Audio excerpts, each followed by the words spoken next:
Hi friends, welcome back to మీకు తెలుసా. ప్రస్తుతం ఉన్నది చలికాలం.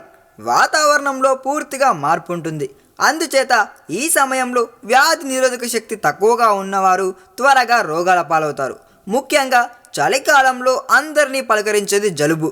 ఈ జలుబు వచ్చిన వెంటనే తగ్గించుకోవాలండోయ్, లేకపోతే ఇతర రోగాలు కూడా శరీరాన్ని తాకే ఛాన్స్ ఎక్కువగానే ఉంది. ఇకపోతే చలికాలంలో జలుబును త్వరగా ఎలా తగ్గించుకోవాలో ఒక చిన్న టిప్ చెప్తాను, వినండి.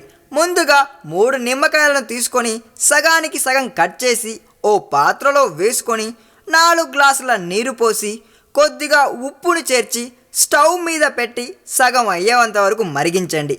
ఆ తర్వాత ఆ నిమ్మకాయలను తీసి పిండుకొని రాత్రి పడుకునే ముందు గోరువెచ్చగా చేసుకొని తాగితే చాలు, జలుబు దానంతటదే పారిపోతుంది. అలాగే దీన్ని సేవించడం వల్ల శరీరంలో మలినాలు చెమట ద్వారా బయటకు వచ్చేస్తాయి. అలాగే జలుబు కూడా తగ్గిపోతుందని అంటున్నారు ఆరోగ్య నిపుణులు. సో మీరు కూడా ఒకసారి ఈ టిప్ ఫాలో అయ్యి చూడండి.